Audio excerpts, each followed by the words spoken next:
People who touched the car would get these mysterious scratches and injuries. Hey guys, welcome back to my channel. If you're new or simply not yet subscribed, I'm Brittany, and please make sure to hit that subscribe button for me. Let's dive into our topic for the day. James Dean was on his way to being this massive movie star when he would meet his untimely end while driving his 550 Spyder. James Dean was born in Marion, Indiana in 1931 to Mildred and Winton Dean. Winton was a dental technician and he didn't really enjoy it. He found the job rather boring. So when James was 3, he had moved the family south 10 miles to Fairmount, where Winton would start bullfrog farming. Today, bullfrog farming it can be quite profitable. I mean, bullfrogs are considered a delicacy in some restaurants. I've heard that like frog legs taste like chicken. I feel like it's always people's go-to, like, oh, well, this just tastes like chicken. But I don't know if I could ever get over the fact that it was a frog. But back when Winton was trying to do this, it was during the Great Depression. So it wasn't really profitable because people just couldn't afford it. The farm would fail and the family would return to Marion and then relocate to Santa Monica, California. James' mother truly loved her son, and she came up with this game called the wishing game. She would tell James to write down a wish and put it under his pillow. And while he was sleeping, she would go in and get the wish and do everything in her power to make it come true the next day. She would also build these little theaters out of cardboard and would encourage play acting using dolls. She'd read poetry to him and introduced him to art. She even enrolled James into tap lessons and taught him how to play the violin. He was extremely close to his mom. But in 1938, Mildred would become diagnosed with uterine cancer. And James would very understandably take it very hard. His grandmother would go to Santa Monica to help care for Mildred, but she did end up passing on July 14th, 1940. James was only 9 years old, and he had to take the train back with his grandmother and his mother in a casket to Marion. There were times where he would even break down in school just because he missed his mom. James and his father did end up moving back to Marion, which his father was okay with because he had no idea how to comfort James during this time. And James would start doing sports and take drama classes. He graduated in 1949. After, he would return to California. But his relationship with his father would end up being strained over college. James would change his major at UCLA to drama. In 1950, one of his classmates would convince him to be an extra in a Pepsi commercial. And this would be his first TV appearance. At UCLA, James would appear as Malcolm in Macbeth before drama coach James Whitmore. And he had told James that he should move to New York. After months of auditioning, James Dean would be accepted to the Actors Studio under Lee Strasberg. He would then land his very first role in 1951 as John on a family theater episode titled Hill Number 1. 3 more roles would come that year, and a series of similar roles would carry through the early 1950s. You forgave him? Yes. You forgave him because you threw a ring of his worth $3,000 into the river. That's right. And you forgave him? That's right. He would become this Hollywood heartthrob, and he definitely showed interest in numerous A-list celebrities. One was said to be Marilyn Monroe, who it's rumored he wanted to marry. But the actress claimed that if they did get married, it would literally ruin them. Like, they would just destroy each other. He did have this promising relationship with actress Pierre Angeli, and he met her while filming his first movie, East of Eden, in 1955. Her mother didn't really approve of their relationship, and the two ended up separating to work on their own projects. And while they were separated, she began dating singer Vic Damone, and they actually ended up getting engaged. And it said that at their wedding, James had waited on his motorcycle outside of the church until the newlywed couple walked out. He was truly he had the whole tortured artist vibe. He was rebellious in nature, and he had these sudden mood swings and just disruptive behavior when he was on set. He even got the nickname the Little Bastard.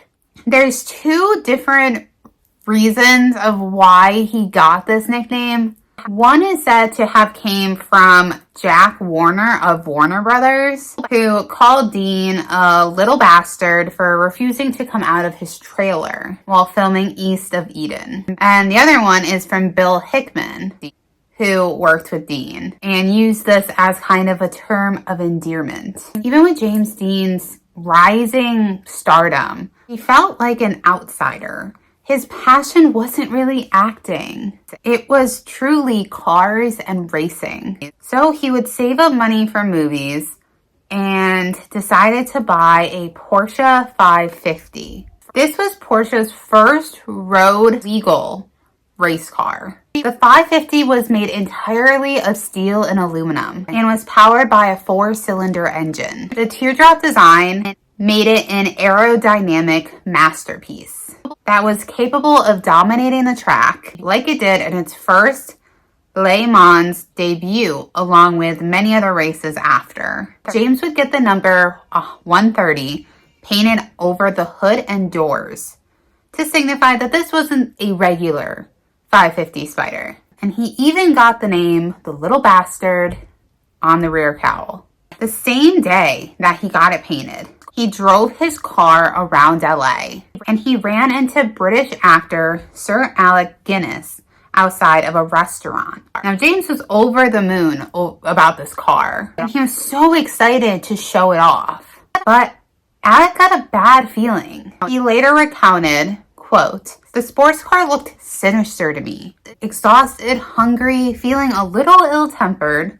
In spite of Dean's kindness, I heard myself say in a voice I could hardly recognize as my own, please never get in it. If you get in that car, you will be found dead in it by this time next week." James didn't take this seriously, like, yeah, okay, sure I will. He just kind of laughed it off. And on September 30th, 1955, that eerie feeling would turn into reality. Dean wanted to race a car at the Salinas Sport race, so he took it to his Porsche mechanic, Rolf Wutherick, and enlisted the help of his stuntman, Bill Hickman. The original plan was to tow Little Bastard to the race, but his mechanic thought that it was a better idea for James to get more used to the car and run the engine in. So Wutherick sat next to James, while Hickman followed with his truck and trailer behind. James would even get pulled over due to speeding and issued a speeding ticket just outside of Bakersfield. But it didn't slow him down. He barreled down Route 466 at around 85 miles an hour when a young Cal Poly student named Donald Turnspeed was traveling home and decided to make a sudden turn onto Route 41. He noticed how fast the Porsche was going, and he hesitated and backed out from turning left.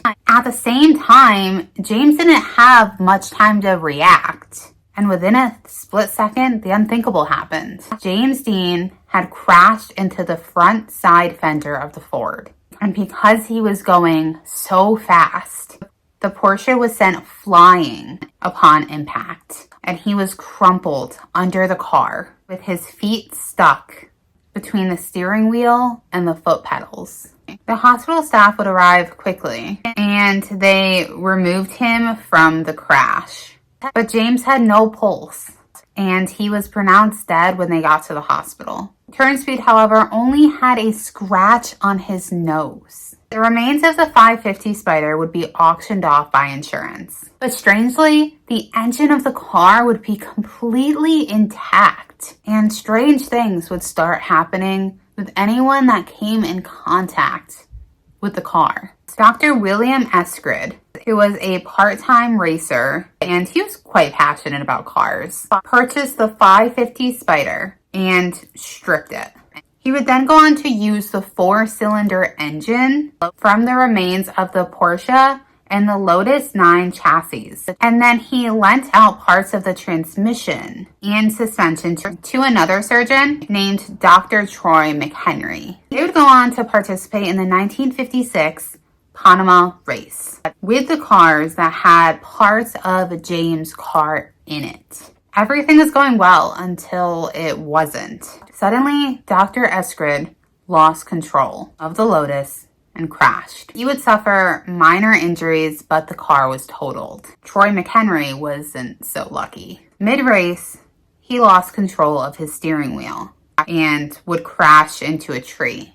The crash was fatal, and people started to talk about a curse about James Dean's little bastard. George Barris, who was known as King of Customizers, was a car customizer from Hollywood, and he would purchase the wrecked Porsche simply because James Dean's name was tied to it. Barris would display the car in various car shows in the wrecked condition, and the legend of the curse would continue to spread. In March of 1959, the little bastard was in storage in Fresno, and it would mysteriously catch fire. But weirdly, it suffered very little damage. Only 2 melted tires and some singed paint. And the fire didn't spread to any other car in the storage unit. Meanwhile, Harris had sold 2 tires off of the car, and they would both blow at the same time, which would cause the driver to go off of the road. There were also different unexplainable instances while George Barris was working on the little bastard. The car reportedly fell off the ramp and crushed the legs of a shop employee the moment after it arrived at the shop. Luckily, the man survived. In another instance, someone would break in and try to steal the steering wheel off of it, but he slipped and broke his arm on the way out. Barris also claimed that people who would buy parts from the car would end up in mysterious lethal wrecks. Numerous accidents would occur until the car was going to a safety exhibit in Miami in 1960, and it would mysteriously disappear during transit and was never seen again. Dr. Eskrid had made a document that noted the VIN number of the engine and the other parts that he had removed from the car. The 4-cylinder engine is still in possession of his family, and recently a transaxle that was claimed to have been in the little bastard would surface online. It said that the VIN did match the Porsche's chassis number and engine code, and the axle would sell for $382,000. James Dean did participate in 3 races before his chapter was closed. In March 1955, at the Palm Spring Road Race, he would take first place in his class and 3rd in the race. But he would be bumped up to 2nd when the winner of the race was disqualified. 2 months later, Dean raced at Minter Field in Bakersfield, and he would place 1st in his class and 3rd in the race. And on Memorial Day, he would drive 4.5 laps before blowing a piston and having to withdraw from the race. He would have to give up racing while filming certain projects. So what did happen to the little bastard? In 2015, a Fox Sports report identified a man by the name of Sean Riley, who believed that his father had hid the car away in Washington State with the help of others, including George Barris. No one has come forward as to where this car is, and Barris has passed. So who knows? Maybe one day the little bastard will surface fully once again. Do you think that all of these accidents are just that? Accidents. Just pure coincidence. Or do you think that there was a curse on the car from the very beginning? It's so curious. The a cursed car, a haunted car. I would be curious if whoever bought the axle had an injury of some sort or something weird happened. Let me know what you guys think in the comments down below. I want to hear all of your guys' thoughts. Along with that, if you have any paranormal encounters that you would like to share with me, I would love to hear them. You go ahead and email me at brittanybriereghost@gmail.com.